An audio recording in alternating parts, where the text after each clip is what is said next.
All right. This was a great episode that I just shot with my childhood friend, Neil. We spoke about our shared passion for theater, how it has impacted us in the rest of our lives, whether it's our personal life, whether it's our professional life, how it sparked an interest in our careers later on, with me towards leaning towards entrepreneurship and building businesses, with him towards combining his skills of being someone who's creative with engineering, and now um, doing product design and product engineering. Is a really interesting conversation that I think all of you would enjoy.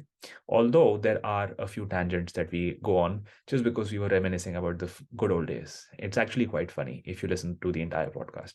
Anyway, onto the podcast, and I hope you enjoy it. Hello, Hello, how are you doing? I'm good. How are you? Good, very good. Just been so crazy all day. Yeah, Why are you dressed like a 40-year-old uncle? this is there's like literally no heating in this house, so I'm like covered up as much as possible. Okay, tell Yeah, me you're a student without telling me you're a student. exactly. No, I'm worse. I'm graduated student. What? Yeah, मेरा graduation हो गया like नवंबर में. Oh, So okay. I'm done. Yeah, so I graduated yeah, this November, so I'm like looking for jobs now. Okay, so are you so what so the kind of things you're doing right now on LinkedIn and you putting out all that projects that you're doing? I thought that was part of your course. That was the part of my course. So I have been like, I mean, I don't think I've done my due diligence. So I'm like doing my diligence now with the Yeah. LinkedIn things. But I would say like the project that you saw, that was like September. It ended in September, so I started posting it like about like then. So yeah. So cool. Um, Let me give the 23 subscribers for Dot on Target. Let me give you a quick intro Yes. about Neil. Is my school friend. Neil, you and I met way back in 2006, right? Way back in, I I'm really surprised that you remember the actual year, because I don't remember like by the year. I remember what part of my life that you came in. You and your best friend, I would say, like Nachiket, that's like a sliver of my life, like a slice that I remember like very fondly. So I think I remembered it by then. But I think, yeah, 2006 would be like the right. 2000, no, I think it was 2008, 8 or 9. We were living in the same area, and Yes, I remember that you used to live right next to me, one right. one building away from me, and we used to play football in the evenings, and went to Yeah. the same school. We traveled Yes. in the same bus, and I just so I and my friend Nachiket and I, we used to do a lot of theater in school, and I Yeah. remember thinking, this guy is funny. He'll do well for no reason. And so we made you, I think we bullied Yes. you into doing a role with us in our play, which was a smash hit, and everybody was like, who's that kid? Because back then Neil was you were you were a very cute kid. I remember you being such a cute kid. Like you could get snapped up in a Bollywood film as, cute star kids. Small Hrithik Roshan, Small Hrithik Roshan, small Amir Khan. small Amir Khan. Yeah. Uh, but then you were really great, and so I remember us being like, wow, what a find. And we did, I think, multiple plays together. It was a really fun time. I really enjoyed that. That's actually one of the best parts of my childhood, really, doing all that Same. stage work with you Yeah. and Nachiket and all our other friends. And after that, I've been hearing about you off and on through Nachiket, because you guys went to the same undergrad, Right. um, same engineering college. And I heard that you eventually became the president of the Dramatic Society over there. And Yes. so that Yeah. was a proud moment for both of us. We felt like proud dads. You know, Right. something we couldn't do. Our Yeah. kid has done that. And then I heard that you're in the UK. You moved actually a year ahead of me. I came here just Yes. last few months ago. And so tell me how it has been over these years. We are catching up after, I think, close to 10 years now. Close to 10 years. Yeah. And like from what I remember of those days, and like I think I was in probably like seventh grade, sixth grade, Yeah, and I remember being like very clingy to you. Especially, I don't know if you remember this, but I remember being like a bit annoying to the point where I wanted to hang out with you, but you were like, please go away now. I don't remember that. I remember being No, like, yeah, I enjoyed hanging out with you. that's good to know. Yeah. Because I thought like I was like embarrassing myself in like, but I No, guess you those were embarrassing yourself, but it's a right. secret issue that I enjoyed hanging out I with was you. so what happened was actually that because I really wanted to, I don't know, I think I told you about this before, I think months ago. But what really happened was that I saw you doing theater and I saw Nachiket doing theater, and you used to get the bus late every time when going back home.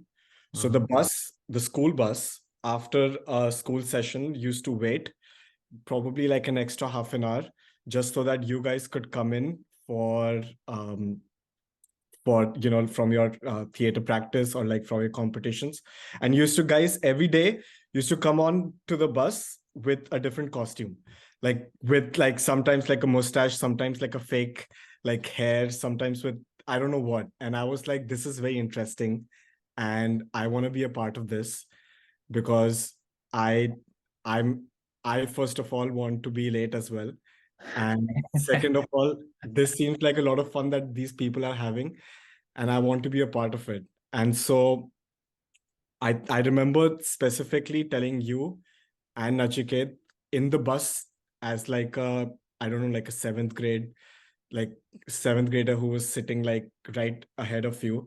I turned back and I said that I want to be a part of this. And both of you were like, can you act? And I was like, I think I can act.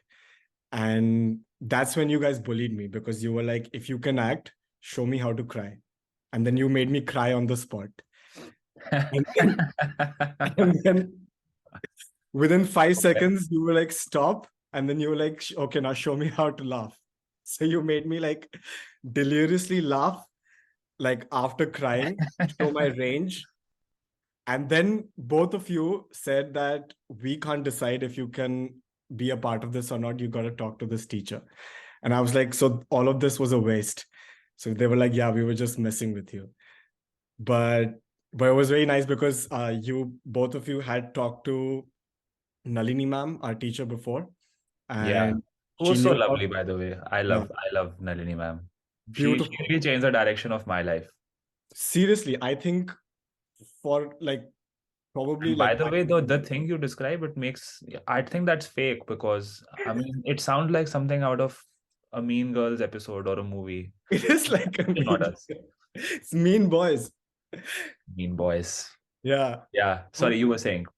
No, yeah. So, and that's exactly what happened. And I was like, and but then you guys talked to ma'am, and then she knew about me, and then we both like went into the first play, which was amazing. And I remember I just had like this one short role, and I was like, I was like such a star in that just one short role that people just laugh. And I love the brilliance of both of you as like writers because it was a very Charlie Chaplin kind of role, and it was just such a comedic relief in between like such a serious like play, which was, I mean, that's when my like love with dramatics began, and I was like, wow. And the more I look back at it like over the years, I was like, oh, these are the few things that I realized like how impressive it was like in that play, within the acting or within the writing and the script and everything. So yeah, I think shortly after that, I think in eighth Is grade, there any chance you still have a recording of that? Because I had lost my recording. I don't think there is a recording. I think I have a few pictures. Ah, I send it also to have, me. yeah, I'll send them to you. And I also have the picture of, I don't know if you were there, but there was like but I think you had already gone to like high school or something. And there was like a bit of a disconnect between, um, I don't remember this actually, but there was a play which was like a parody of Julius Caesar. Do you remember No, this? I wasn't part of that. No. Okay. Okay. But yeah, that I think that play really kicked off like my like I'll tell you, it is so funny that you say that and the way you put it, because that's how I see it as well. right, It's such a weird coincidence. My mom, when I was in class six, I was just about 11 years old. My right, mom says, "Okay, you're not sitting around during the house this summer break. You right, are going to go to a dance class." I said, "But I don't want to. That's for girls. I don't want to go dance." right. And but then, as it turned out, I really enjoyed doing jazz hands and blade hands. She put Yes. me in like a Shamak Davar studio for a month. And then next summer, she was like, "You know what? Now you're not going to do dance. Now you're going to go into theater." So I Right. said, "Okay, let's do it." And so it turned out to be one of the biggest impact things that my Yeah. mom ever did for me, because she put me in a theater class that was run by a veteran of National School of Drama. Right. We put up a we put up a play at the end of those 2 months that was put up in Mandi House. That's the biggest theater Wow. sort of hub in India, really. Um, and do you remember Kal Ho Na Ho, the Dadi in Kal Ho Na Ho, Yes. Yeah. who Yeah. hates Jia, who hates Yeah. the Yeah. lead girl? She was the one in the audience who judged it, and she Wow. came up to me and she was like, "Well done, beta." And then she sort of like pulled my cheeks. I didn't recognize her. I was like, "Who the hell is this old lady trying That to and how judge old me?" were you? I was 11 at that time. 11. And Gee. so, and funnily enough, I got the lead role in that. And so, like exactly how you say that, I walked in onto a stage in front of 200, 300 people, made Right. them laugh, made them cry, just got that feedback. And that was so intoxicating that I just wanted to replicate that. So then after that summer, when I came back to school, I pestered Nalini ma'am that I want to make a play, that I want to be part of a street play, whatever she had announced that she is doing something. Yeah. She said, "But you're such a shy child. How will you do it?" I said, "I will do it. Just give me a chance." And then I did it, and she really liked it. And then she sort of started telling me more about, opportunities of doing plays. And so from doing street plays, and then it was like when I was in class 10, when you were in class 7, when we Yeah. did that first play that we just spoke about, she actually came up to us and she said, "You know what? You guys, you've done so many plays. Now I want you to write a play of your own." And we were like, Wow. how do we write? We don't know how to write. We can't write. We said, That's so "Okay, amazing. how about we just copy, a O. Henry story? How about we Right. copy a Shakespearean play?" She said, "No copying, you will figure it out." And so for the rest of the 2 or 3 weeks in that term, we just got our heads together, a few of our friends, wrote a script. Now that, I mean, we were so silly. We had characters like Joey Tribbiani in the play. Yeah. Yeah. Yeah. But for some reason it clicked. And then Amazing. that and then so you got into that. I knew that Right. there were so many other people who were in my batch, who were your batch, maybe even junior, who remembers Yeah. that play being, the cornerstone of them starting to do more extracurriculars, more creative Yeah. stuff, starting a theater society, and then just sort of seeing that ripple effect. So Yeah. I'm so interested and so glad that, my mom made me do one thing, which made me do another thing. And then that sort of indirectly affected so many other things. Everybody. Nalini ma'am made us do one thing, and that affected so many of us in such a different way. So it's just like you never know what good thing you're doing for someone is how it's going to impact someone, right? I mean, it's something all of us carry with us till this date. This is amazing. Like, I didn't know that she pushed you to like do like writing because that just tells me like how great of a teacher she was. That's like that's something like it's a skill to like have like children like evolve and know when to evolve them. That to me is just incredible. And you're absolutely right. I think it affected like me, it affected some people in my batch as well. Like um I'm forgetting names, but this is like I just remember faces, but I remember that there's so many people that were in that play, were a part of that play, and then they went on to do more plays. And yeah, it's incredible. But yeah, just to like I'll leave this part of that at that. Um, I think after that, I think I moved from eighth grade to like ninth grade, 10th grade. I moved places. I moved out of Delhi, Yeah. and I went to like Hyderabad, and then I went to Lucknow. And I I suppose, and I feel like sorry for it, because I kind of lost all the confidence that I had built up over Delhi. And I think because I was craving theater, and there were no opportunities of theater, I was very much locked in the fact that if I don't do theater, I won't do anything else. And so I was very close-minded, but then I did pick up like other things in like my desperation to do anything creative, which was I started playing guitar, and I started getting into like whole music thing. And I I really love, like, as important as theater is to me now, music is also like one of the cornerstones. And as you said, like, in when I went to university, which was the best thing that happened to me, is the fact that I met Nachiket, our mutual friend. And it's like I was walking and he passed me by, and then he intentionally hit me hard on my shoulder. Like his shoulder, he bumped shoulders with me, and he did it so hard that I had to look back in anger, pun intended. I had to look back in anger, and I was like, who are you? And then I was like, oh my God, it's you. And then all the memories came rushing back, and very nicely he So wait, invited. what was he intention? He saw you, and that's why he bumped into you. Was that it? Okay. Yeah, he saw me. Yeah. It's like the most Bollywood moment. He saw me, he bumped into me, I got angry, I looked back to like flick him off or something, and then I saw him and I was like, oh my God. And then the first thing he said, and I was like, you. And then the first thing he said was like, what are you doing here? Hmm. Why are you here? And I'm like, why shouldn't I be here? He's like, this is the worst place you could possibly be. And for those who don't know, I'm talking about this university called VIT. I Yeah. won't say I won't say anything about it. I don't know, like, Wait, you have your degree in hand, right? They've given you the yeah. degree and everything. Yeah, you can say whatever shit you want to now. Okay, it's the worst fucking place. It's the worst university ever. It's like a jail. I think it's great marketing, and it does exactly what it markets, is that it closes people off. So Yeah, children are as safe as possible, and in that safety you are basically a prisoner. So yeah. you're not allowed to drink, you're not allowed to smoke, you're not allowed to go out. um I the heard you're not even allowed to like talk to girls.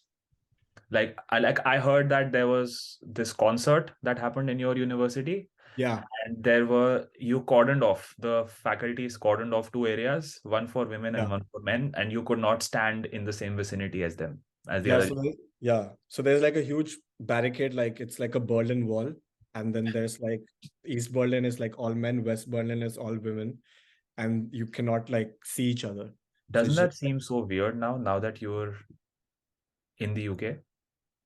it seems really, really, like, I knew it was really bad, because I had been like around India to know that this is not the truth of like every place. And then when I told this to people here, they were especially shocked. I mean, when I tell people stuff like, if you're dating a girl, you can't go inside her room. You can't visit her house if she's Yeah, living with her parents, and you can't just be like, I'll hang out with you in your room yeah, with the door closed. And that yeah, that simple yeah, fact, which I would say stands for, let's say, 99% of women in India, for sure. Yeah, is something that is completely blowing people's minds here. yeah, And so it is those basic things in which the culture is so different. So telling them something like this, like what you say, that yeah, there's two separate sections for men and women, it's like it's even farther removed. So I mean, and now coming and talking to people here, it yeah, blows my mind how they have been brought up in such a liberal way. And it's so different. And that's what, the differences are really stark. yeah, absolutely. And it's crazy that it's for people like you and me, I think it's very conflicting. Like I feel mentally and morally conflicted a lot of times, coming from where I am, like where I grew up, and then coming here. Like I see the stark differences, but I also feel like I feel a bit FOMO in the fact that like, oh, did I miss out a part of what the liberty that people had, or is what our culture doing is the right thing? I mean, there's no right and wrong, of course, but is there like something that I have been missing out on? Is it okay to have been missing out on those things? Is it okay for our country to be like this? And is it okay for other countries to be separate? Or should we move to their direction? Should they move to ours? It's like a whole like, like a They are these are the questions. These are the right types of questions, and I think it really depends on the person. I have been thinking a lot about these things as well. And it's just been what I'm here even for a lesser time than you've been here. So yeah. No, it hits. uh, It hits. these I think it questions hits surface. immediately. Yeah. Yeah, Yeah. So yeah, it was such a bad, really like authoritarian, really closed up conservative university. He's yeah. like, Nachiket is like, what are you doing here? And I'm like, I'm sorry. He's like, you could have asked. And I was like, I had no idea. I didn't have contact with you. He's like, okay, I'll tell you what exactly to do. You come on this place on this day, and it was like a restaurant. And then he was like, come to this cafe, restaurant, cafe, whatever, and then I'll tell you everything. And I think within the span of 2 hours, he told me everything there was to know about the university. And within that, he told me about the theater. And he actually took me to watch a couple of plays by by that theater group and by the Dramatic Society of VIT. And yeah, and then he left because he was in fourth year, and then he graduated. Yeah. So So you are 3 years below us, right? yeah, Okay. Yeah. Okay. so by the time he left, I was like, he was really busy anyway because of his placements and everything. I came in, I did the best I could, and then I joined in when he left. and and then that was it. I was instantly hooked again, and I was instantly hooked with acting, performing, did street plays, did dramatics. I also went into a music club, so I had like a band, and I did like just like lead guitar in like a couple of bands. And I think that really made and formed my decision of coming here as well, and made me the person who I am. Because if it hadn't been for the creativity of like theater and music, I wouldn't have come to the UK. I wouldn't have come to an art school. I wouldn't have been interested in businesses. I wouldn't have been able to talk to you because I was like a really shy kid to begin with. I don't know if you remember, like before the whole theater thing, I wasn't like I was really shy to talk to like people. I don't remember you as that at all. I remember you being Okay. I remember you being Yeah. like really small. Like you were like at my waist height. That's Yeah. all. And Yeah. I remember you talking to me as if I was your younger brother. Right. You would talk to me like you would Yeah. use the choicest of swear words while addressing me. Right. And there was an immediate lack of respect that you showed towards me. And that is why I really enjoy talking to you. I'm like, that guy, he's got some confidence, talking to a guy double his size like that. And so that's why Right. that's why I really enjoyed hanging out with you. That's That's what you were that like. You weren't shy at all, at least around me and Najiget. that's really interesting because I remember being shy, and I think I remember pushing myself after that. So I believe that that push came out like a bit too much, but I'm glad to know that that was the case. Yeah. Yeah. All right. So you graduated. What happened after that? I soon graduated, and the graduation of it was very peculiar in the sense that my final year project was immediately put to a halt by COVID. So I Mm. graduated on the year the COVID started. I remember in April, I was supposed to have another month to complete my final year project. By May, everything shut. We were gone back home. Everything was put on a hold. And that's when I reflected a lot on what I wanted to do um, after my graduation, because I hadn't opted on any placements. The reason being that I did not want to do a job that I would not like. And I think that feels very a simple answer, but it really is not when you're in the system, especially in a very closed system of an engineering college, in the sense that most most companies come for a coding job, and it's usually a consultancy where you code a bit, you do a bit of management work, and there is way less freedom and way less creativity in what you're able to do. And so my idea was that I was going to do a master's in audio technologies, in audio engineering, in acoustical engineering, and make speakers for life. That was like my dream, because I was obsessed with guitars, speakers, and all musical equipments like headphones. So I decided my final year project, which was making portable, a hi-fi portable low-cost audio player, which is a fancy word for an iPod that just sounds really good. An iPod that sounds better than an iPod. It sounds better than most of your phones. So it's like elevating your acoustic capabilities and elevating like for like better sound. So if there was like something like a Bose system, it should sound like that inside your headphones through this music. And it was a product-based project. But then when I went to my guide with this, my guide was like, fine. And he was like, you do what you want to do. I don't care. And that's one of the reasons why I selected the guide, because he was very, very chill as a person. By the time I ended the project, he was not at all happy. He was like, I'd rather you do something like research. He was saying, if you do not make a research paper out of this, I will fail you. And I was like, this is not about research. It's a product. I'm engineering a product right here.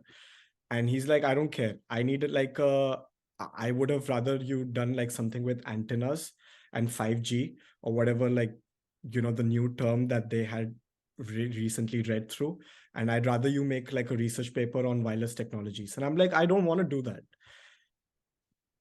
And then I realized like the toxicity of Was first. that basically because he wanted, you to do all the work, and he gets a research paper in his name, co-authored by a student, and just That's, like that boosts their yeah, credentials, right? that's a part of it. But the larger scheme of it, I think, is the fact that engineering as a profession, or at least as in universities, has been more has been broadened into more about like research about technologies, which I Okay. think something what scientists do. But I would say that engineers, of course, can do this as well. But inside my mind, I knew that this is not what I want to do. I Hmm. want to make real life products for something that people use. Yeah. But I do not want to be far removed um, from from like the person that I'm making something for. Right. So I did my undergrad in electronics and communication, and I did not want to Same as make me. exactly, and same as Nachiket. Yeah. So yeah, and I did not want to make a chip inside a chip inside a chip inside a chip that nobody will ever see. Hmm. And I was like, if I love these subjects, but if I don't know, and this is, I think, one of the failures of the education system that we came from. If I don't know what I'm making this for, I will have no interest in this. Yeah. That's a big thing. I Yeah, had one professor who was quite a controversial figure. Not really right. But the great thing he did was he really made me enjoy electronics, right. because he made us do a project where we had to build up a project using a microprocessor chip, Exactly. And I struggled for the 6 months that I was doing that project, but I learned the most about Exactly. like the technical details, and I Mm. just wish that they had done it in our first semester. I might have, taken things much more seriously and with much more renewed vigor. Exactly. Right. Exactly. And I think especially with these streams such as like electronics and other engineering disciplines like let's say mechanical engineering, I would say mechanical has more hands-on approach, but I believe that electronics, if it was like taught really well with like real life examples, we would have been like much more interested and would have done something in electronics, which would have been like really interesting.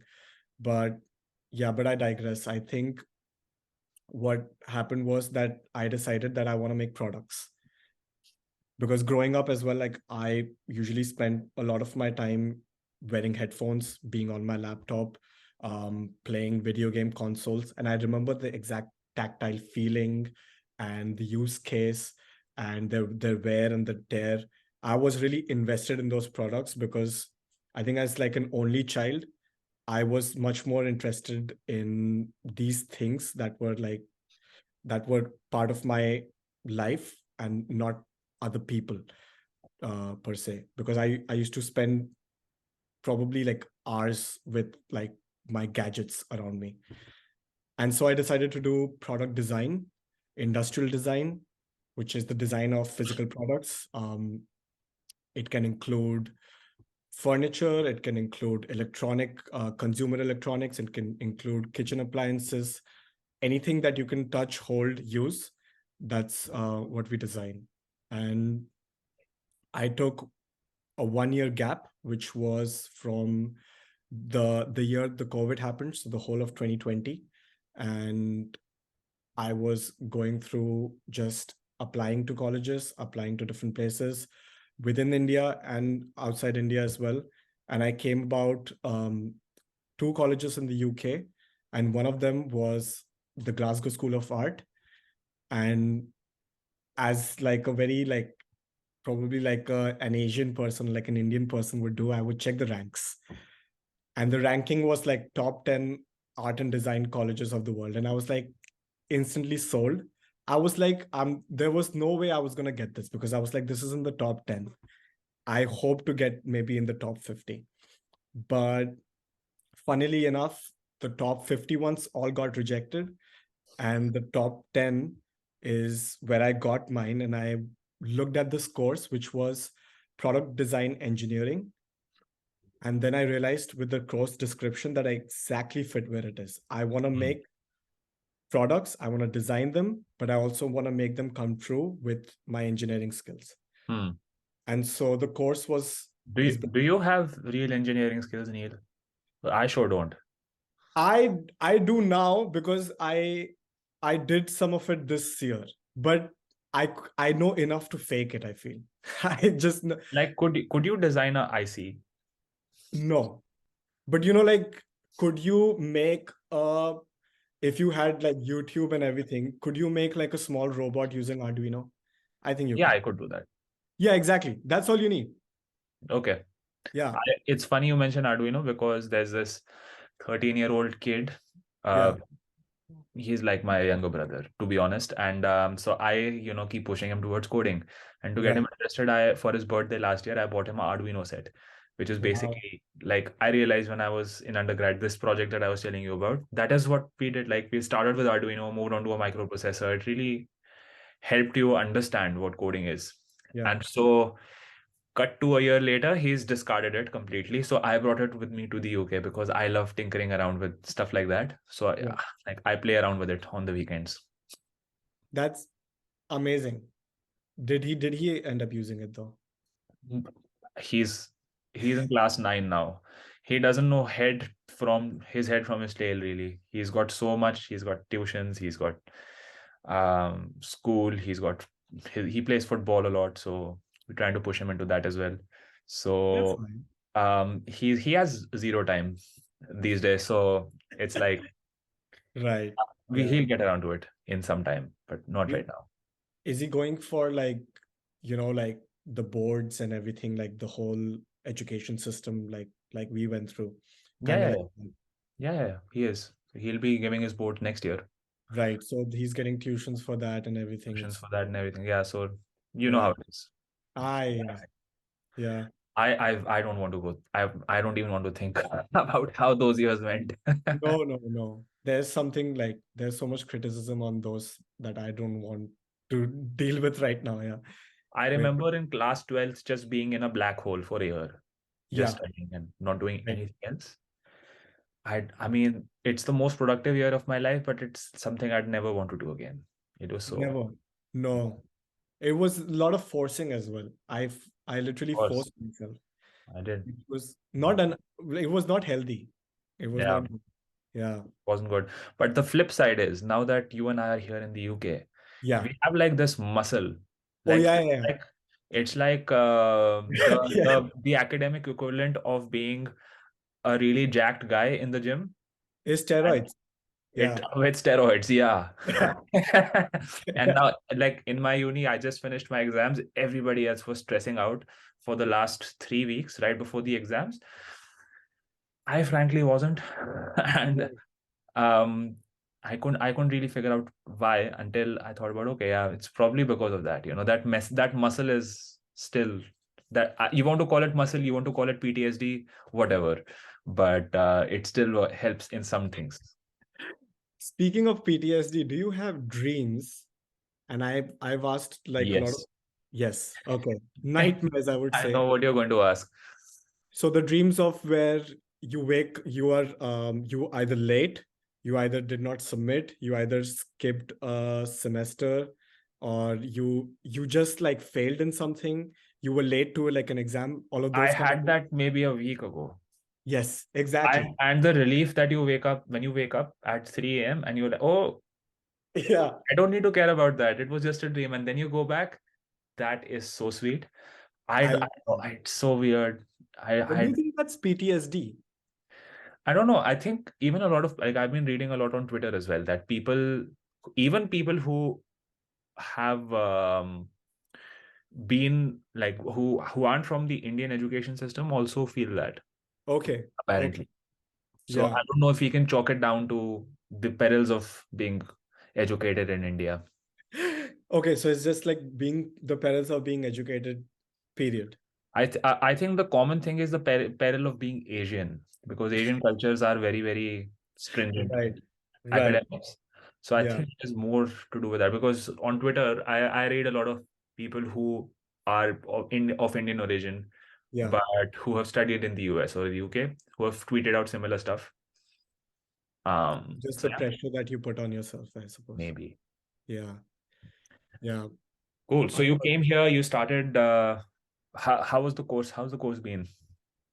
The course has been amazing. So just to give you like an overview on what the course does is, as I said before, it's making anything that is physical or products, but it doesn't limit you to that. So if you want to make like an app, you can make an app. If you want to make service design, you may want to make a service for a company or an organization, you can definitely do that.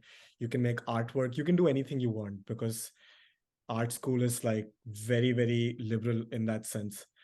And our course was broken up in two sections, which was art school and then there was university. And so we went to University of Glasgow for classes for engineering, and then we went to the Glasgow School of Art for our design courses. And what they specialize in is creating innovative products with new technologies, which is different from a lot of other traditional industrial design courses around the world, where they will teach you how a product is supposed to look, a house product is supposed to feel, what kind of impact it has in the culture. This course mostly emphasizes on the fact that there are some new innovative technologies coming up in the world. There are many ways to use them. How are you going to use them to make an impact in the world, and how are you going to solve the big world problems? how are you going to design a product around that, and then how are you going to make it a reality in terms of manufacturing and business. So it's an all-encompassing course. My first project, we made a wheelchair that turns into a baby stroller, and the idea behind it was that we could basically have a circular economy in which the person who has a wheelchair, if they want to change to a wheelchair, or let's say if they pass away, that wheelchair can literally be used for like a baby stroller for like their grandchildren or something like that. So it's like closing the loop in the circle of life. And if the baby grows up, like maybe 6 months, 12 months, doesn't need the stroller anymore, it can turn into like a seat, which that the baby can use till 4 years of age. And then that seat can again turn back into wheelchair. And that's somehow keeping like the materials in the world in the use, so that they don't go into a landfill. They are not even used for recycling, because Lord knows that even recycling has its own energy costs. And the second project was about creating, redesigning a Russell Hobbs grill, which was basically one of those grills that you use for sandwich Yeah. making, and how you can make them more intuitive, how you can make them more easier to use in terms of human factors. And then my third project, which was my own personal final project, which was teaching immigrant children language through music. That's the one that really blew me away because I saw what you posted on LinkedIn about it. Right. Um, and that was great. That really was great. Thank you. Tell me more about it. So the idea started with the fact that, again, linking it back to my interest in music and my wanting to make speakers and wanting to make something with music related device. I wanted to see if I could make sort of like a toy or an experience that could sort of teach songwriting to children. And probably halfway through the project, my teacher told me, "Why do you want to teach songwriting to children?" And I was like, "That's a great answer. I want to learn songwriting, so maybe that's why I want to do it. But why would a person want to learn songwriting?" And then I did some research, and then I realized that songwriting, or let's say listening to songs, is used as a tool to learn language as a second language. So famously, Jackie Chan learned English through listening to country songs, because the words are slow, the beat is slow, the rhythm is slow. They pronounce the words really clearly, so you can really like listen to it. And he does the Elvis Presley "wise men say," and he's like, "wise men say." And I was like, that's very interesting how he learned through music. And then I looked around the internet to find out that people do use music to, first of all, learn a language, but also learn the culture of the language as well. So just by reading a writing, you can only get so far. But if you know the intonation and the dialect of a language, and how what a certain thing means in that tone, you can get very far, very ahead, and very fast. So music helps people learn language really fast. Oh, okay. And so I wanted to incorporate this in a use case that would be most relatable to me. Mm. And so I remember that I was 4 years old. I think you and I both will relate to the fact that our fathers, they are in the army, they're Yeah. army officers. So we get to move with them, and they move quite a bit. Yeah. Well, I have changed maybe probably 10 or 11 schools growing up. Mm. I remember going from Lucknow, which is the center part of India, to the northeastern part of India, the Mm. border, which is Nagaland. Yeah. And I was in Kohima, and I remember crying the first 6 months, going to school every day, and crying at in the classroom, and so much so that the teacher would kick me out of the class because I was crying so loudly that it would disturb the class. When was this?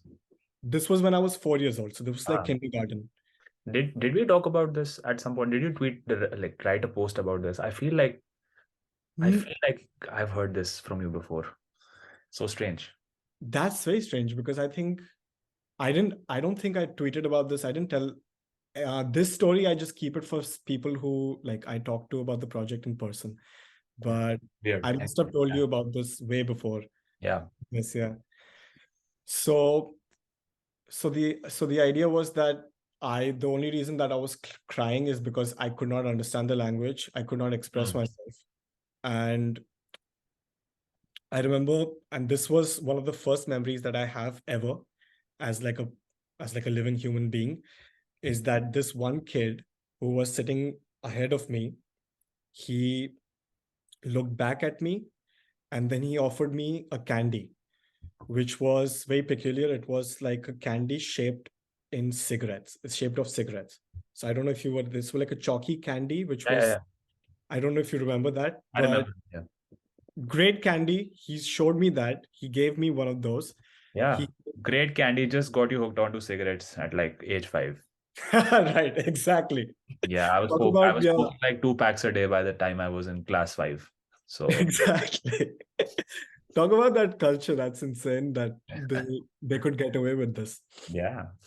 But I remember that his generosity gave me a bit more confidence to the fact that I could interact with people even if I did not know the language. Hmm. And I remember that soon after that, they would come to me because I had delicious lunch in my Hmm. lunchbox, and they would trade with me with candies, and I could just be beside them and listen to them and not have to talk, but sort of feel like I'm a part of the group. Hmm. And then my memory fades away. I've been told that after probably 3 months, that I was fluent in Nagamese, which was their language. And I Whoa. was fluent at it and I was great at it.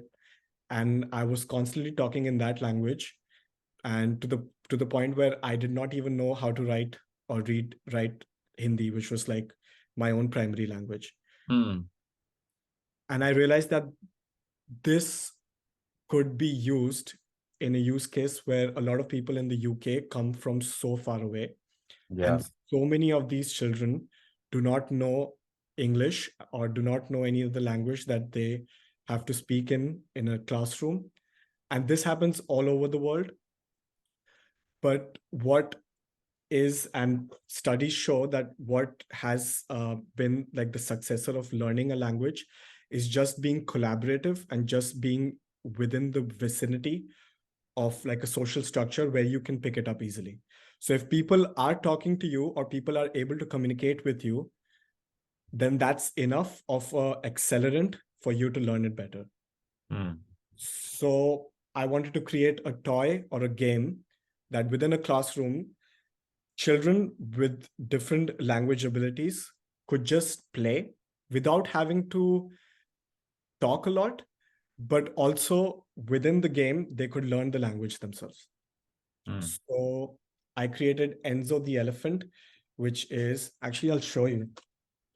I have I have a prototype right here, which is Yeah. That's this. what Yeah. it's so cool. Yeah. So this right here um is a speaker. Can you show us how it works? No, I took out the electronics to be like honest with you because it wasn't working smoothly. Okay. It's still like in the early prototype. So this is just like the structure, and I have another one that is now a plant holder, which is really funny.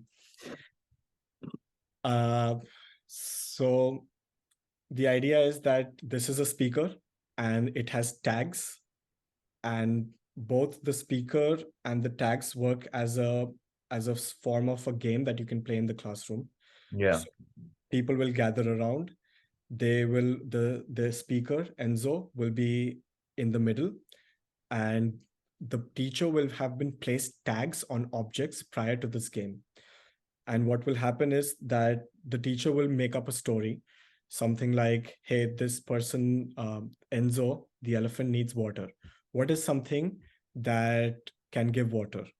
And then the children will run towards each of these objects, and they will touch the tags on these objects. Hmm. While they touch these tags, there will be a melody that will be generated, sort of like a nursery rhyme, Hmm. that will correlate to the word that they are playing with. So the theme of this is water. So they will be correlated with like a melody that like that somehow signifies water. Hmm. And this is done through like great technology. Like now we have like generative music applications that you can just code and make random generated melodies. And what this does is that reinforces the idea of water with that particular music. And if you know, and if you can feel, and if you can remember the melody of water, then you just really close to understanding the word water itself. So that in that sense, you have been rewiring your brain to know what that word means, rather than just it being a translation of what your first language is. So if Hmm. your first language is Hindi and water is pani, this doesn't go like, oh, pani is water, so we're combining the both. It's sort of going like, water is this entity, it means pani, but then it also means water. So it's bringing a more direct approach, a more direct scientific approach to understanding words, rather than just translating from one language to the other. But yeah, that's So the would it be like if the theme is water, then you have like a tag on a water bottle and a tag on a bucket of water and a tag on a jar of water and a glass of water and stuff like that. And exactly. and Yeah. then and then how does the game work? Then that they take the tag and place it on the elephant and then it makes a sound. Is that it? No, so they will they go, the tags are already placed by the teacher. They will go and touch the tags. While they touch the tags, as they touch the tags, the elephant speaker generates the melody. Right. And one by one, each person comes and touches the trunk of the elephant to stop the music. So the Hmm. melody goes down, down, down, down. And then they can speak the answer, whatever they touched, or like the word that they were like playing with, water, and they can just whisper it into the ear of the elephant. I Right. have a whole video about it. I would love to share it with you, which Yeah. which I did with my friends, which was really fun because I made them act as kids. But that, Yeah, I think you posted about it on LinkedIn. I saw that video. yeah, It's a couple of probably. your friends and you're doing the thing around the room with the elephant. Yeah, exactly. Yeah, Yeah. yeah. Very cool. Very cool. This is so I'm doing something similar because I this as I understand it, this is basically the design thinking methodology, right? Right. All you're doing. So and we had a module called design thinking. We're actually in the middle of doing that. And so a lot of people decided to do it as a product. Most of Right. them decided that, we might tackle a business problem and try and figure out how to look at a market and sort of figure out what problem could we uncover that we could then potentially create a business around. So it had that as more of a focus, but the entire process, which basically is derived from this, I mean, your field of industrial design, product design, it is so intellectual. I found it to be one of the best exercises we did in the last term. Right. Simply opened my eyes to a new way of thinking about product design, about building businesses. It's so fascinating, isn't it? It absolutely is. It's like coming here also, I had no concept of design myself, and then learning about these design processes and how they are used in business and also service and so many more things. Like people are using design thinking as like a tool in so many other fields as well. It's really amazing, and I think it's like the way forward, to be honest. Like it's better than all my computer science friends talk about, which is like the agile, the network, which I feel is a part of it. But I feel I think it's a more, now design processes are more evolved than just the agile process of it all. Hmm. But I would love to know about like how you are using it in your course and how it correlates to businesses in general, and what are you doing with design thinking? So basically, you're familiar with the double diamond process, where Yeah. Yeah. um, on either side you're basically looking at a problem, You're Yeah. not thinking of solutions, and you're trying to think of assumptions. So we started off with, so basically, I started off, I pitched this idea. We were all supposed to work in groups of 5 or 6. And Right. so we decided on this problem that I had read about on Twitter quite a lot, which is basically that there are a lot of baby boomer business owners. So let's say people that are close to 60 years old that are running Right. small businesses since a very long time, Yeah. cash flow positive, good businesses, but then they're not something that they can easily exit out of. So it Right. could be something as simple as, someone running a landscaping firm, a Yeah. local landscaping firm in one of the counties here, or could be even a shop. And so Right. it requires them to be in the business every single day, Yeah. at the shop every single day. Their kids are educated. They don't necessarily want to take it over. They don't really have leverage in terms of staff or employees that they can elevate so that they can retire.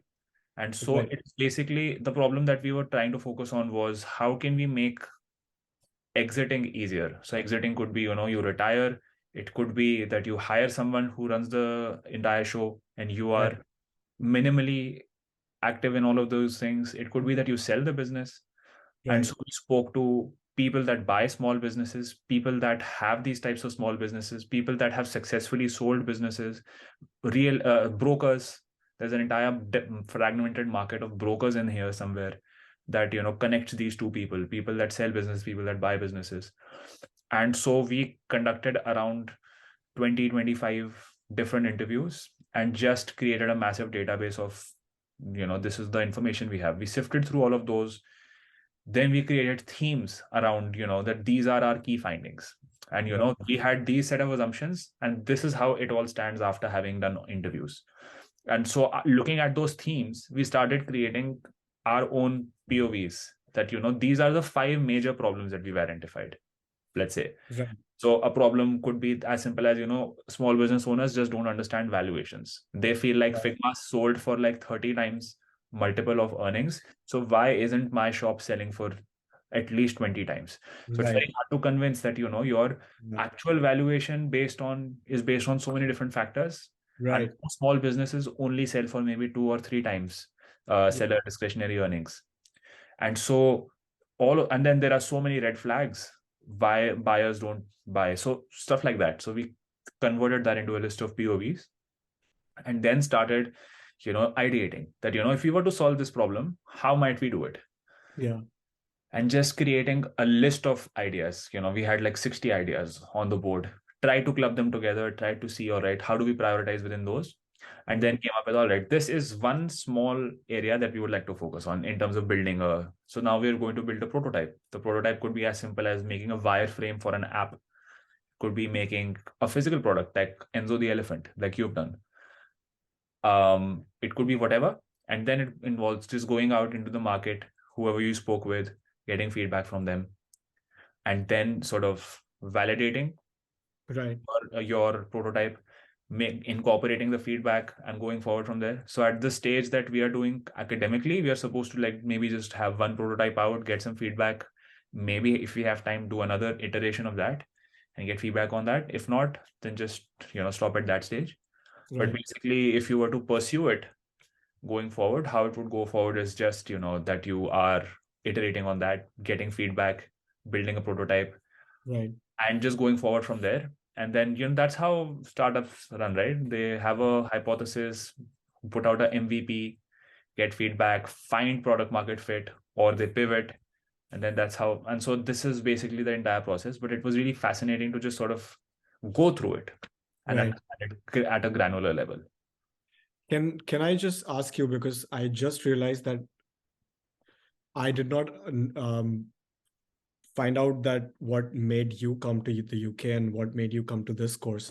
And I would just like to know what from the time we left off, which was like probably your 10th grade, and then Yeah. what happened from there. Okay. I'll tackle the second question first.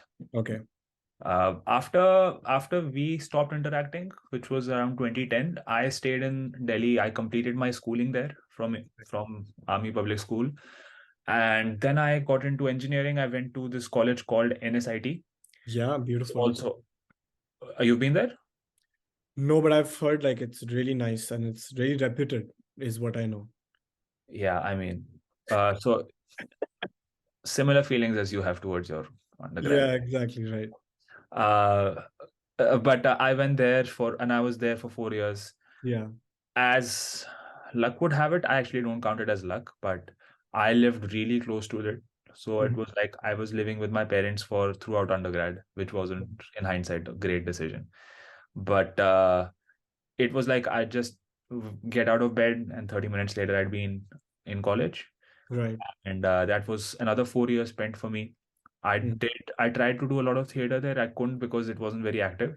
Right. I did a bit of short films. I was very interested. I went to DU as well to get into the theater circuit over there. Did a fair bit of debating as well in my undergrad, but it was so. It wasn't very great. Let me just put it that way. And then I got into entrepreneurship around my second year because our common friend Nachiket, his father runs a startup in Delhi, Yeah. and I just got to. I was visiting. I was at Nachiket's house one day, Hmm. and I his dad was like, "Hey, do you want to go and let's just tag along? I'm going out for some work." He was going out for some Right. simulator he was going to check out, some defense simulator he was going to check out. So we went, and then I found it really fascinating, that he's dealing with some really high end stuff. So I asked him, "What do you do?" And then he sort of got into explaining how he works and what the startup is about and how he, builds solutions for the security forces in India. Right. And I said, "Can I?" And then Nachiket was also just like how it is in a family business. Like your dad makes you work once you come of a certain age. So Right. Nachiket was working with his dad over the summer, and I said, "Can I work as well?" He said, "Sure, come in." And so I spent that summer just doing very clerical stuff, but I enjoyed it quite a lot. It was very fascinating to see how a small business, a startup runs. And so the year after that, I asked him, "Can I come back again?" He said, "Yeah, sure." The great thing about him was that he just sort of nurtured this interest, like our teacher Nalini ma'am did.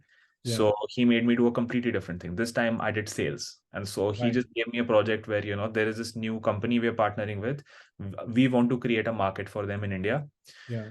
And so how do you do sales? That was my introduction to sales, really. So I created a list of like 200 cancer hospitals that we were selling a very high end product to. Right.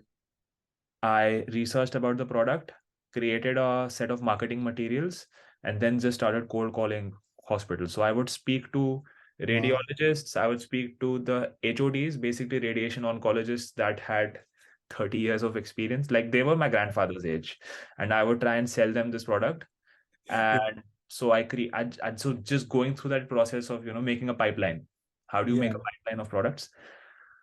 I fell in love with entrepreneurship around that time, with startups around that time. And Right. so every year or every winter break, every summer break, I would find an opportunity to go and work for him.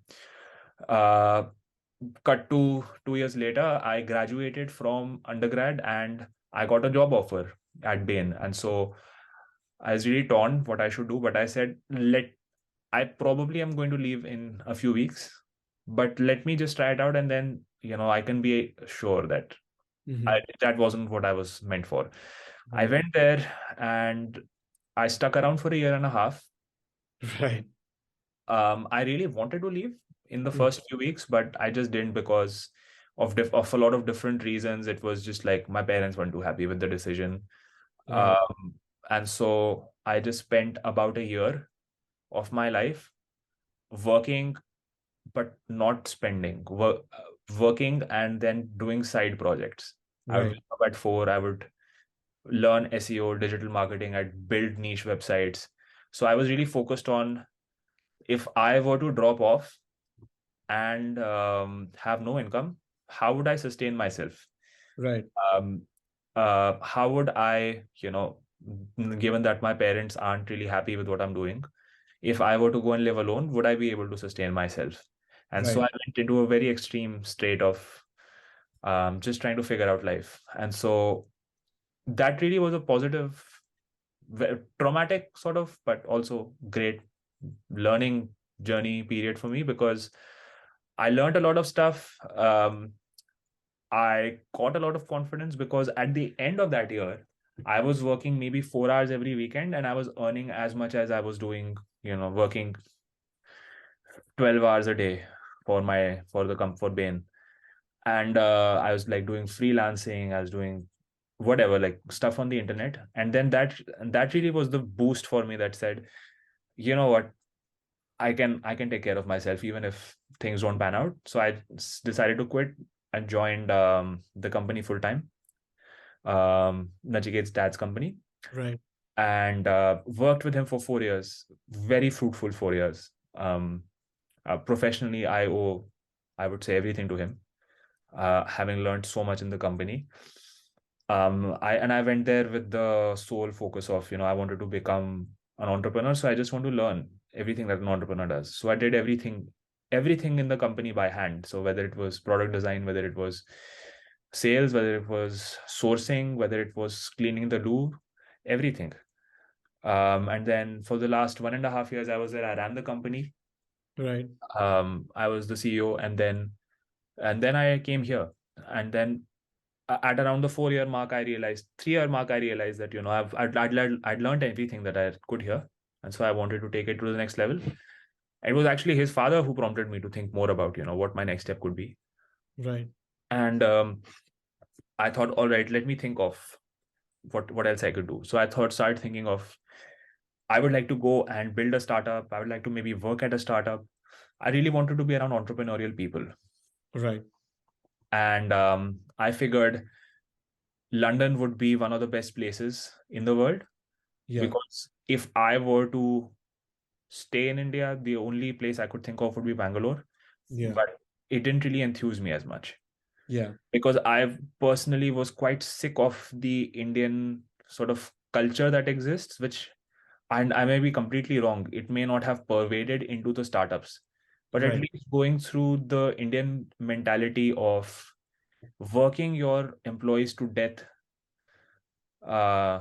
Because my colleagues in Bain who worked in the UK, they work 9 to 5 and they have a life Exactly. after work. Yeah. In India, it is expected that you don't have a life, Yeah. right? And so I felt like there is a degree of exploitation that happens. Right.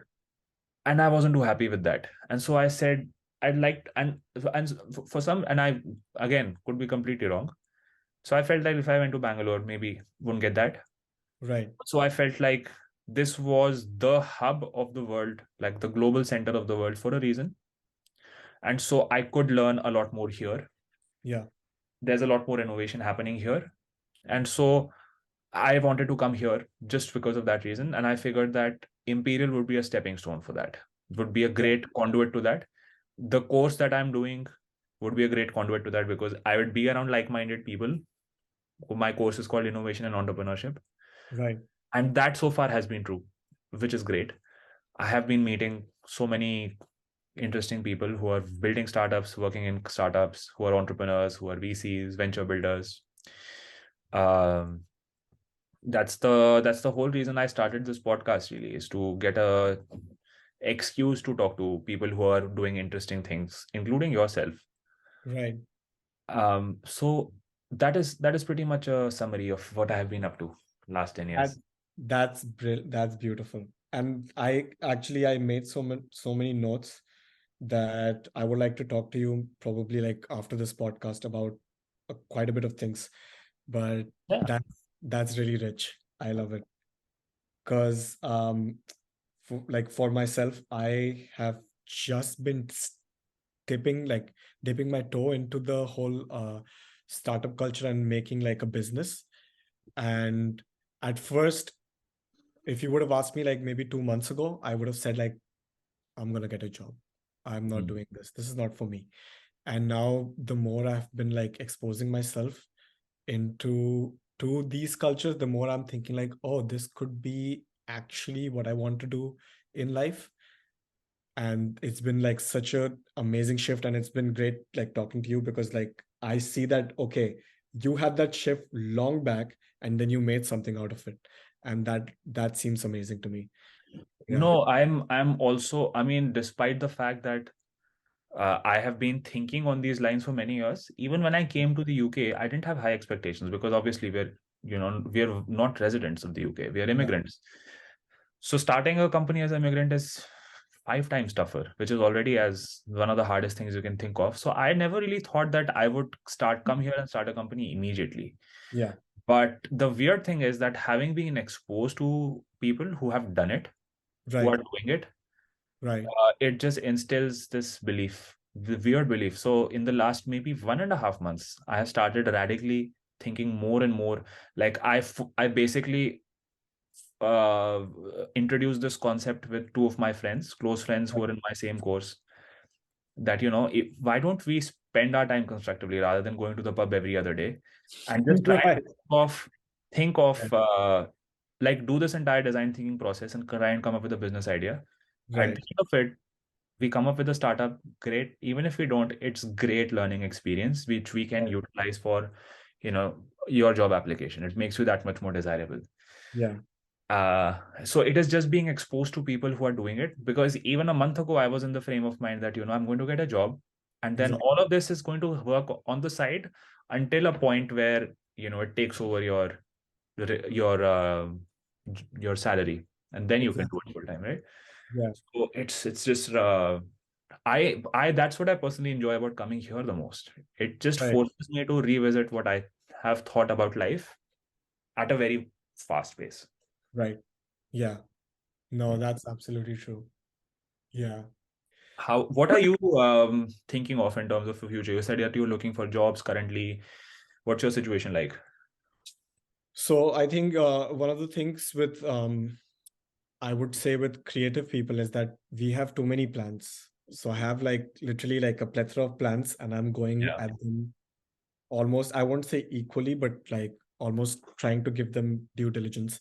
My primary concern is to find a job. Hopefully a job, an internship, a graduate role, a junior role in product design, industrial design. And it's just been, the market has been slow because of Yeah.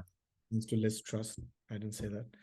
But she literally came in and she came in, she sank the market and she left. I'm like, thanks very much. I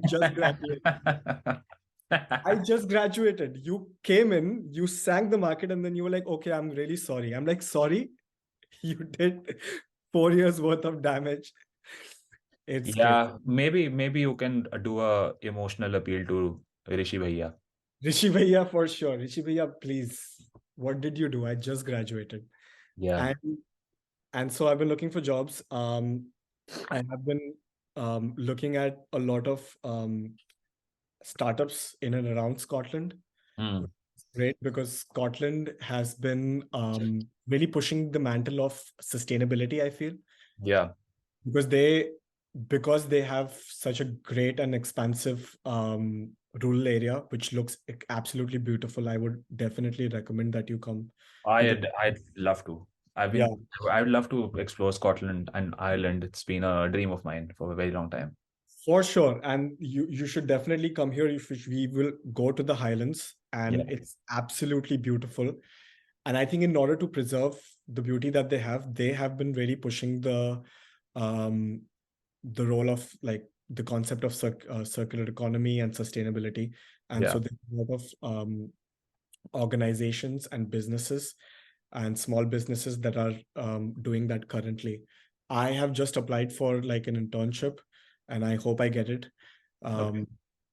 which is this packaging industry like company. It's a fulfillment company that basically takes the products of small companies, they package them up, and they ship it to different people. Yeah. So it's just like a shipping and packing company, and they have been trying to add sustainability in their packaging materials, whether it be the styrofoam, the plastic, the bubble wrap, or even the cardboard boxes that are just thrown out and you don't know what to do with. Just on a side note, it's like me and my girlfriend, we made this Christmas tree. Yeah. I would like to show you because this is made from This is made from the cardboard that we got from like a box. So there's some cardboard there, but it's fun. So it's Hmm. just trying out different things in Yeah. terms of sustainability. Nice. And other than that, I have also been working on this. I recently did workshop about making businesses, and what came out of it was a pitch that I did for creating this business which would help new and emerging artists get accessible and affordable tools. Mm-hmm.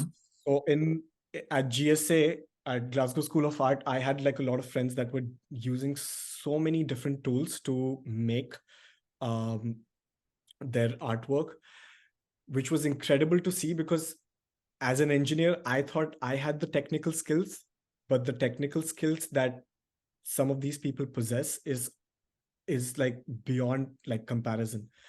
So it could be something like screen printing, which is just a technique of like just printing Yeah. on some fabric or like or like print. It could be risograph, it could be book binding, just say, let's say, just painting.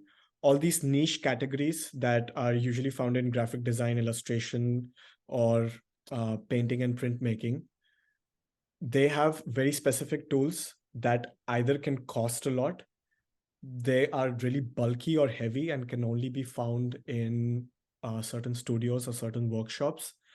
And so my idea is to maybe make a smaller, more portable, more affordable version of these tools that can be 3D printed and that can be open source, because I know I appreciate the fact that artists really need to tweak their tools in order to suit their particular practice and what their art style is.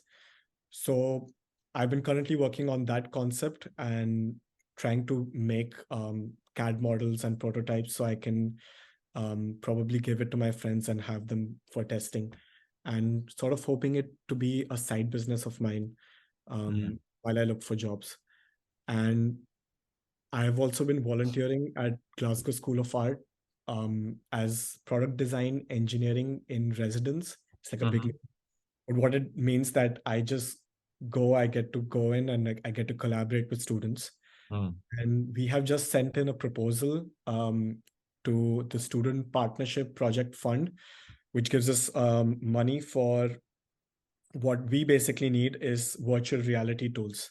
Mm. And I actually have like a MetaQuest Pro. So not a Pro, sorry, MetaQuest 2 Mm. um, virtual reality headset right here. And we have been experimenting with Gravity Sketch, which is a tool to sketch in 3D. And what it is used for right now currently is kind of making models that are bigger than yourself. So if you were trying to sketch something in like pen or paper, of course, you will have need to have that certain like perspective skill, like architecture, to actually Yeah. show it to the person. If you were in virtual reality, you could literally make a 3D version of Enzo the elephant and you can Yeah. walk around it. Yeah. A lot of people are using it for automotive design. So they make like huge cars, they model these cars in this program, and then they can walk around the car to see how it feels and how it looks. Right. Uh, so we've been building on a workshop that we can create where people will be given these headsets. They can create something, hopefully, maybe like larger than life, something that they could not afford to do with maybe just by foam or like wood, something that might take hours to make through metal. They can make literally like a building, or they can make a huge piece of furniture within the virtual reality environment, and maybe just compete and see what people come up with. So yeah, I think these three main things that I'm working, and I'm also working on like making a portfolio, and which has led me to have like a rabbit hole in website design and the pricing of Webflow and Squarespace, and how much more expensive they are than they really should be. But yeah, I digress. It's just like a lot of things. But yeah, those are my main three things. Yeah. I'm frankly quite uneducated on whatever you're talking about, but it sounds so fascinating. It is so interesting. Whatever and like Yeah. I'm not sure I understood everything you said, but that's what I like about these conversations. That's brilliant. No, I wouldn't have understood like, so I wrote SEO on my notes. I have heard of this word, and embarrassingly, I have not had the inclination of looking what it is, which is really embarrassing. Ah, SEO basically is how to make stuff rank on Google. Right, right, right. Yeah. Okay. That's perfect. Yeah. Um, what made you reach out to me? You're the first person who's ever reached out to me and said that you wanted to be on the podcast. And it's funny because I was thinking the exact same thing, and I had thought that I would reach Right. out to you in a few days anyway. Uh, one of the aspects was it that it was like selfish because I'm looking, I was like looking to network on LinkedIn, and I thought you had a like great grip on how to network on LinkedIn. And I'm really nervous of cold calling and cold texting people. So I was like, this is somebody who I know is familiar. This is somebody who can kind of help me. I I kind of and I this might just be this might just embarrass you, but I will go ahead and say this. Whereas you see like Nalini ma'am and we see Nalini ma'am as a mentor, I see you and Nachiket as like kind of like my mentors. Some people that I can just come to for help whenever I need it. Yeah, So I don't find that embarrassing at all. That's very flattering. Thank you. okay, that's good. So I think I one of the reasons I think it's like subconsciously as well, I pay quite close attention to what both of you are doing in your life. So I thought like, oh, I want to be a part of this because this feels interesting. I saw the snippets on LinkedIn and both on Instagram on of your podcast, and I was surprised to first know what people are doing in terms of startups, and then secondly to know that how close it is with what I'm doing and how I might have some ideas to share as well. So I was like, you know what? Let's just get myself out there and just like try this. So yeah, that was the reason. That's so cool. Hey, that's what I do with people want to talk to more. That's great. And also we had catching up to do, I feel. So Yeah. that yeah. Yeah. We need are you coming down to London anytime soon? To be honest, I don't think so. If I hope I get this like internship, fingers crossed, I will have money to come back. So come like go places. But right now I'm pretty much stuck, and I've been like struggling in terms of like money and stuff because there's one of the things that I haven't done, of course, like I saw your story and I realized that this is probably the time of my life to actually go and explore things because I feel like I have been in the system of like education for so long that I have not tried anything apart from it. Hmm. So I'm still coming into the grips of how to make a living for myself, how to manage that living, how to have like a side income and stuff like that. So I've been still working on that. But as once I get that set up, I'm gonna come for sure. Yeah, You definitely should. I'm the same. I'm in the same boat. I'm not really traveling much because I'm still a student. But exactly. at some point, I do want to come to Scotland, and I shall hit you up then. Perfect. Let's be Okay. in touch like whenever Yeah. throughout the year. Yeah, you're doing some really interesting work. Actually, I think I will introduce you to one of my friends, one Right. of my really good friends who's doing the same course as me. He Right. has a background in product design. He did it in his undergrad, Oh and wow. he's really interested in building businesses around physical products. And so I think you both would really enjoy getting to know each other. I would love that. That would be amazing because I would want to know because I don't know. Just like a quick side note is that building and making businesses out of physical products is has much higher failure rate than any other business.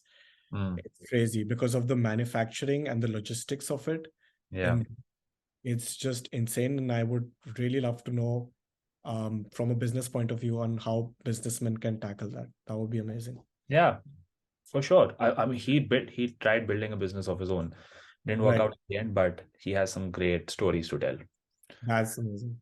Are Cool. you thinking of converting Enzo the elephant into a business? Now, this is like, I mean, if you want to leave, you can leave, by the way, because I might just talk for too long. But I don't know about the idea. What do you think about the idea of managing expectations Hmm. in the sense that I feel like the scope of Enzo the elephant is too high for me to achieve as an immigrant, whereas Hmm. the art project and the art tool project is something I can do on the side and make a side business. Hmm. This Enzo the elephant could take up my full time, and I don't know how I can finance that in a sense. I can look for investment, but Hmm. I don't know what would happen at the end of the 2 years when my graduate visa runs out. Because from what I know, that the visa for an entrepreneur visa, I think it needs, I think, £50,000 of investment in your Yeah, you need a innovate. You need a innovative. innovate. I was actually talking to someone who's on a similar path, who switched over to a innovator visa, who's going to switch over to innovator visa Wow. January. Wow. And I'll tell you how that conversation goes. Even I want to find out more because it's a similar situation, right? Like what happens after 2 years. And I mean, you'd honestly like your time spent here to count towards your ILR. And Exactly. being on a startup visa doesn't allow that, or does it? I think I might be getting the things twisted. I think if you're here on a postgraduate, post study work visa, it Yeah. doesn't count. But if you're here on a startup visa, it counts. So then your aim has to be to switch over to a startup visa. But then the other thing is that after 2 years you run out of time on the startup visa, so then you have to switch over to an innovator visa. So it's a fairly complicated thing, right? It's a fairly complicated procedure. Yeah. So Yeah, before I know about that info, I feel like I should put this on a hold. Yeah. I would say go ahead with it because it's such a great idea. Right. And try and get some funding going for it if that's the thing that's holding you Yeah. back. Like if there's a business case for it, and Right. there's money to be, there's a lot of money in the market even now. It could be like I was talking to this entrepreneur just yesterday who's trying to build some really, I won't talk about the idea. I'm not sure I'm allowed to, but it's a very swing for the fences kind of idea. And his idea was basically, I'm going to go and approach research grants and try Yeah. to get that money because I don't want to raise money in a down market and Yes. tie myself on a lower equity. And so he says that but he says there's still a lot of grants floating around. He says I could potentially just launch and be afloat for a year and then see how things go. So there are things like hacks like these that even I'm finding out more and more as Right. I talk to people.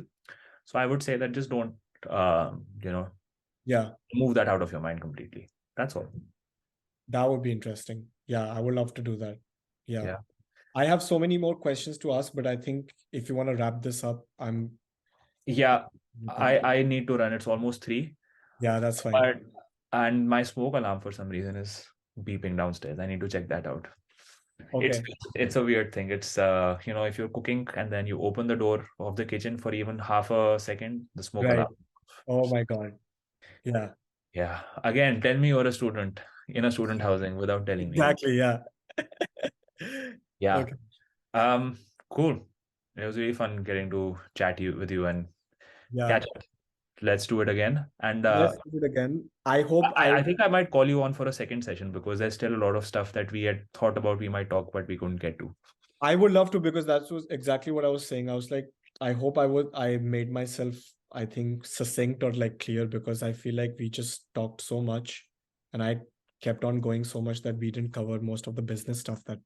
Yeah, yeah, yeah. I mean, it's fine. There's no, it's like Right. you do what you want to do, right? Yeah. I'm But I, sure, I'm sure the 23 subscribers will not hate on us for doing this. right. Yeah. Also, I would love to know, I'm just about cold calling because I am really scared of cold calling people, even cold texting people on LinkedIn or something. Yeah. Would love to know about how you sustain yourself as like just like a freelancer or like a side business. That the thing that you did, that you said about like just earning enough money over the weekend.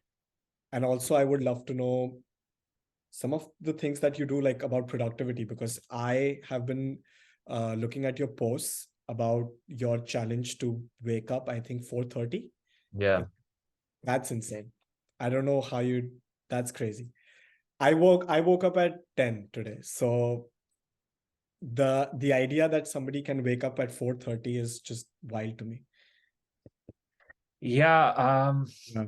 It's just you do one really sucky thing to start your day, and the Yes. rest of your day you win. You already won. I mean, my first act at 4:30 is convincing myself that I'm not going to sleep. And doing that makes me a winner and then makes me feel good about myself. Right. But it's also like whenever somebody says that, they want to do something similar, I always say that it is what works for me Okay. because I'm a morning person. Right. You might be someone who gets a lot of work done between 9 p.m. and 3 a.m. Yeah. and for you it wouldn't make sense to wake up Right. at 4:30. Fair enough. But it basically, the larger concept is just challenging yourself to do something that scares you Right. and doing it every single day. And so if you haven't tried it, I would definitely recommend giving it a try and seeing if it works for you, and give yourself 3 weeks that I'm going to get up at 4:30 or Right. whatever time you decide for yourself. Mhm. And I'm going to do it regardless of, whether it's a weekend, whether I'm going out for a party. Right. It just, it really helps focus you. Right. Perfect. Yeah. The other stuff, I'll chat with you on WhatsApp. WhatsApp. Perfect. Yeah. Yeah. Cool. Okay. See you around. See you.